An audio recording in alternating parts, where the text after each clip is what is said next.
विज्ञान ये कहता है कि अधिक भोजन खाना भी दिमाग के ऊपर ऐसे ही असर करता है जैसे अफीम या शराब।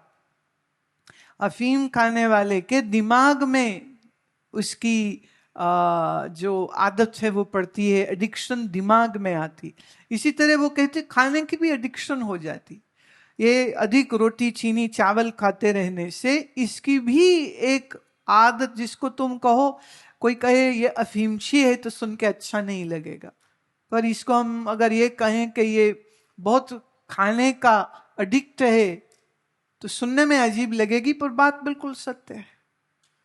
पर जब हम सिर्फ भोग के लिए जीवन जीते हैं तो योग तो छूट गया, बहुत पीछे हाथ में रोग रह जाते हैं। अब हम रोगी नहीं होना चाहते तो अपने भोगों के ऊपर नियंत्रण करना पड़ेगा। हाँ, अगर हम अपने भोगों पे नियंत्रण नहीं करते हैं तो शरीर रोगी होता है। और मैं फिर कह दूं, भारत सरकार का डेटा ये कहता है 63 साल की औसत उम्र भारत पुरुष की है और 66 साल की औसत उम्र स्त्री की है। माने अगर कोई इससे ज्यादा जी गया तो समझो चमत्कार है, ये तुम्हारे जीन्स बड़े अच्छे हैं। अब आप हिसाब लगा लो, 63 और 66, भाई साहब उम्र होती ही कितनी है। कहां 100 साल की अवधि थी, और टेक्निकली स्पीकिंग मनुष्य का शरीर 120 साल ठीक जी सकता है अगर भोगों पर नियंत्रण रहे, योग बराबर करे तो रोगी शरीर होगा नहीं। औसत आयु 120 साल है। How many? 120 years. That is the average what this human body can live. और हम कोई गप नहीं मार रहे हैं। हमारे जीवन में ऐसे महात्मा आए, इसके पहले कई महात्मा हुए हैं जो 120 वर्ष जिए हैं, जैसे कबीर साहब 120 वर्ष जिए हैं। और मेरे इस जीवन में हमने 125 साल के योगी को भी देखा, एंड 154 ईयर्स के योगी का भी हमने दर्शन किया। और एक चीज जो दोनों में कॉमन थी वो यह थी कि वो दोनों ही सुबह 3 बजे जगते थे और 2 से 3 घंटा उनका आसन नेति आदि ये सब क्रियाएं करते थे। और भोजन के नाम पे बिल्कुल अल्प आहार, बिल्कुल थोड़ा सा खाते थे, और कई बार तो हफ्तों हफ्तों तक किसी अन्न की आवश्यकता ही नहीं है, वो बिना अन्न के भी रह लेते थे। शरीर की ट्रेनिंग ऐसी की। अब आप कहोगे अरे योगी तो कर लेते हैं, हमको योगी थोड़ी है। मैं आपको कह दूं कि इनमें जो एक योगी थे वो विवाहित थे, दक्षिण भारत के थे, विवाहित थे, उनके 3 बच्चे थे। बच्चों के बावजूद, गृहस्थी में रहने के बावजूद वो योग अभ्यास इतना अच्छा करते थे कि 125 वर्ष तक वो जिए। और यहीं ऋषि चैतन्य आश्रम गन्नौर में मेरे पास लगभग 1.5 महीने रहे थे, और उस 1.5 महीने में मैंने इतने करीब से उनको देखा है। एक तो होता है ना लेबल वाला योगी, बहुत लोग बन जाते हैं, हम भी योगी हैं, हम भी योगी हैं। पर ये वो योगी हैं कि जिनके साथ हमारा दिन रात का साथ था। आप अगर उनको प्रार्थना करो कि नहीं स्वामी जी आज भोजन खाइए हमारे साथ, तो वो 10 व्यक्तियों का भोजन अकेले खा सकते और डकार भी नहीं लेंगे। 10 व्यक्तियों का भोजन पूरे का पूरा चट। पर अगर ना खाना चाहें तो 1 महीने तक एक दाना अन्न का मुख में न लेके जाए। क्यों? योग की कुछ एक ऐसी विधाएं हैं, जैसे वृक्ष सूर्य से अपनी ऊर्जा ले लेते हैं, जल से अपनी ऊर्जा, मिट्टी से ऊर्जा ले लेते हैं, इसी तरह ये मनुष्य शरीर को वो इसी प्रकृति के माध्यम से और योग की क्रिया के माध्यम से वो इतना जबरदस्त उनका ये दक्षता थी कि खाएं तो जितना चाहें खा लें, ना खाएं तो फिर महीनों तक ना खाएं तो भी कोई फर्क ना पड़े। अब वो अनुशासन 3 बजे उठ के 3 घंटा योग अभ्यास करने का मैं आपको नहीं कह रही हूं, आप कर भी नहीं पाओगे। लेकिन मैं फिर भी ये प्रार्थना करना चाहती हूं कि सुबह में कम से कम आध पौना घंटा तो आसन किया करो। ये आप अपने शरीर के स्वास्थ्य के लिए करते हैं। आयुष, आपकी उम्र कितनी होगी, इसका संबंध तुम्हारे प्रारब्ध से भी है। अल्पायु है, जल्दी मर जाएगा। मध्य आयु है, 40 तक जी जाएगा। और 40 से माने 50-55 भी जी सकता है। पर पूर्ण आयु तो आयुर्वेद कहता है 120 वर्ष की है। अब ये 120 वर्ष की आयु जिएगा तो वही ना जो योगी है, जो संयमी है, जो चिंता नहीं करता, जो चिंतन करता है, जो स्वाध्याय करता है। ये एक बड़ा अफसोस है। और ये अफसोस मैं आपके साथ जाहिर इसलिए कर रही हूं क्योंकि मुझे ये लगता है कि शायद इस बात पे कभी आपने गौर न किया हो। अक्सर कर लोग भगवान के जो मंदिर हैं वहाँ चले जाते हैं, जब फुर्सत लगे दर्शन कर लेते हैं। कोई लोग तो बहुत नियम से भी जाते होंगे, आप में बहुत अच्छी बात है।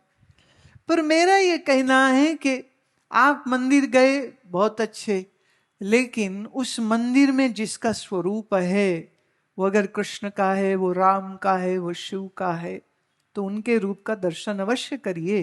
पर साथ ही साथ जो उपदेश उन्होंने हमें दिया है, उस उपदेश को अपने जीवन में लाना क्या आवश्यक नहीं है?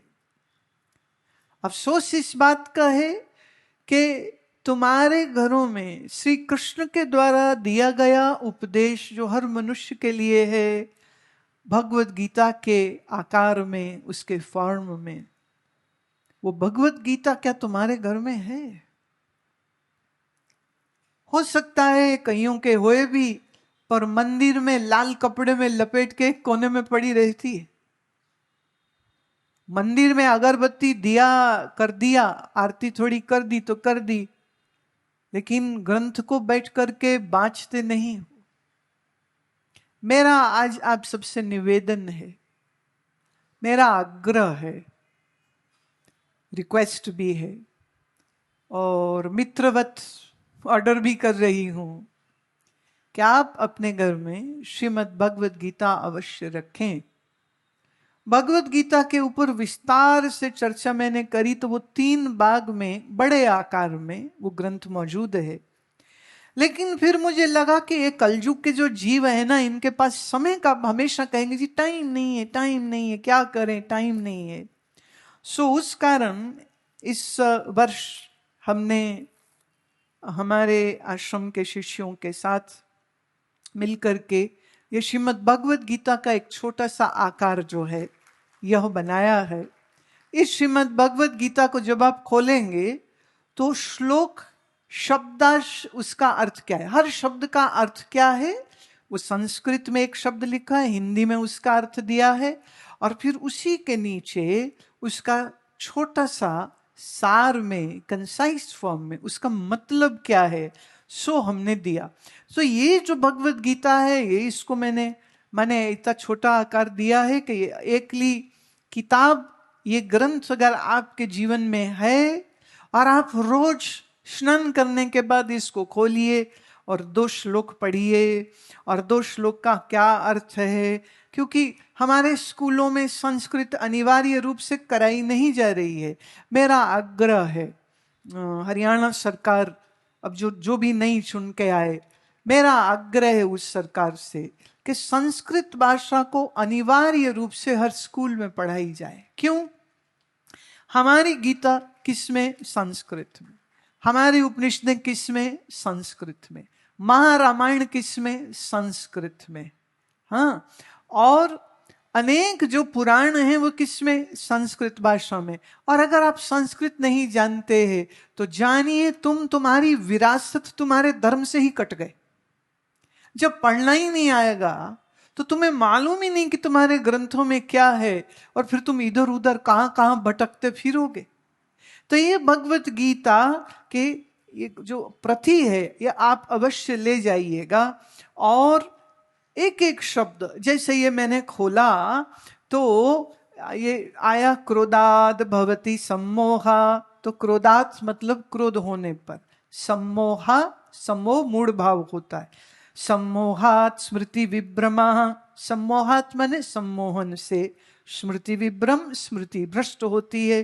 स्मृति भ्रंशाद बुद्धिनाशो, बुद्धिनाशात प्रणश्यति, स्मृति के भ्रष्ट होने पर, बुद्धि के नाश होने पर, बुद्धिनाशात माने बुद्धि के नाश होने पर मनुष्य का पतन हो जाता है। अब बताइए क्या मुश्किल है ये?